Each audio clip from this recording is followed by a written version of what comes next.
ladies and gentlemen, it gives me great pleasure to introduce to you our singing star, Miss Kitty Reed. Hello world, this is Miss Kitty Reed. Here in 2025, Kirsten and I will be discussing A Quilt for Jenna by Patrick E. Craig. It was published by the author's own company, P&J Publishing, in 2013. Kirsten is wearing a Jesus Over Everything shirt and snowman skirt made by Jem's Doll Shop. Please check out her YouTube channel and her store and support her. It is 1950 and Jerusha Springer's 4-year-old daughter Jenna died a year ago. Her husband Reuben has left her. She hates God and wants to leave the Amish. A gifted quilter, Jerusha makes the most beautiful quilt of her life out of antique silk and gets Henry, her English neighbor, to take her to a quilt fair so she can sell it and take the money to fund a new life. However, the storm of the century blows in. Henry crashes the car and he and Jerusha are left stranded in the drifts of snow. He goes out looking for help but gets injured. With her life hanging in the balance in the freezing cold, Jerusha reflects upon her past. Jerusha grew up a happy and devout Amish girl with her quilting ability evident from an early age. When her grandmother died, she harbored a bitterness at God. At the funeral, she meets Reuben, an Amish teenager quite unlike the rest. Reuben is curious and self-educated. He rejects blind obedience to Amish rules and is eventually shunned for refusing to get baptized. Jerusha's father will not permit the two to court. Reuben moves in with an English friend, Bobby Halverson. It is the eve of World War II, and Bobby plans to enlist. He is disgusted by the refusal of the Amish to fight to protect the country that allows them to practice their way of life, and Reuben comes to agree with him. He and Bobby join the Marine Corps, and because of their marksmanship are sent as snipers to Guadalcanal. In the heat of battle, a comrade is killed, and Bobby and Reuben are wounded. Reuben, forgetting both his fear and his religion's non-violent teachings, kills many Japanese soldiers and wins a victory for the United States. During his convalescence, he becomes convinced that the Amish ways of rejecting war are correct. He feels deep guilt over having killed in war. He decides to adhere strictly to the Amish ways in everything. Although Jerusha feels an inner sense urging her to wait, she marries Reuben. He loves her and refuses to talk about the war.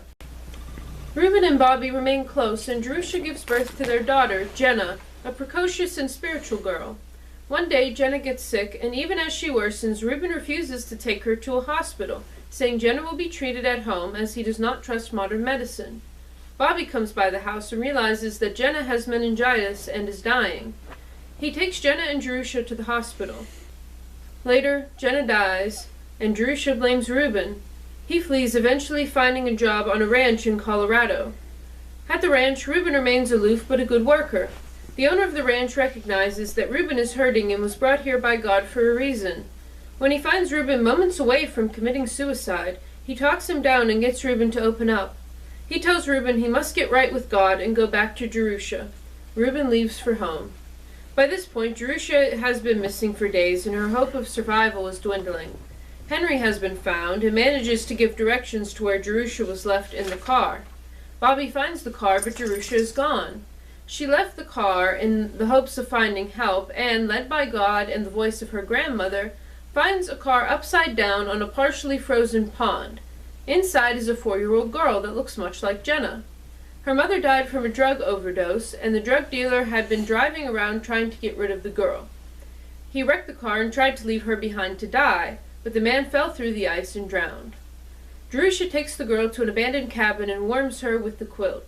She starts a fire and tries her best to keep herself and the child alive, but knows that she cannot keep them alive for very long with no food and little firewood. She thinks about Jenna and recommits her life to God. Bobby stops by Jerusha's house in the hopes she may have tried to come home and finds Reuben there. After learning what happened to his wife, Reuben knows she may be in the cabin. The two take an arduous journey there and find Jerusha and the girl clinging on to life. Reuben, once set against hospitals, declares that they have to get to the hospital right away to save the lives of these two people. Bobby's diesel tractor had starting issues throughout the whole storm. When he tried to start the tractor to take Jerusha and the girl to the hospital, he realized he needed a new battery to heat up the glow plugs so the tractor would start. He sends Reuben to the wrecked car on the pond that the girl was found in to take the battery, but the ice cracks and he falls in. Moments from drowning, Bobby saves him. With the new battery and a shot of ether, the tractor starts and the men are able to take Jerusha and the girl to the hospital. When Jerusha wakes up, she is in the hospital being watched over by Reuben. They apologize to each other and reaffirm their love. The little girl is next to Jerusha. She tells them her name is Jenny. When Jenny is 16, she and her adoptive mother and father reflect on the time they all became a family. The end. I give this book a 7 out of 7, although it is hard to compare this to other Amish fiction books. This was a book that was completely action-packed. From cover to cover, there was drama and suspense. A frequent complaint of Amish and other romance fiction is that it is, or appears, boring and formulaic. This is a totally unique Amish novel. It is not a romance, although we do see Reuben and Jerusha falling in love, falling out of love, and falling in love all over again. It isn't a proper romance novel, but it is a World War II novel and a survival story. Amish fiction fans might be interested in trying something completely different. This book grapples with some pretty tough subjects, including losing a child and PTSD, so it is not the cozy type of Amish novel you may be used to, but it is firmly Christian and filled with hope.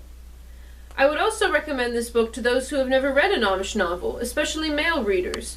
There are many scenes of battle in World War II, and the male characters are written as complex and conflicted, yet driven to help the people closest to them. We experience Reuben's internal conflict over killing in war, and if the Amish way of nonviolence is cowardly because the Amish benefit from American war victories. Unlike the majority of Amish novels, this one is written by a man, and it does show in very beneficial ways. I certainly got an education on diesel tractors through the part about Bobby's tractor's glow plugs. I thank Cameraman X for giving me a more in-depth explanation of this part of the text. Our next book will be The Road Home by Patrick E. Craig. Please check with your local library to see if they have it on the shelves. If not, check into using interlibrary loan. This has been Amish Book Club. Goodbye from Kirsten and Miss Kitty Reed.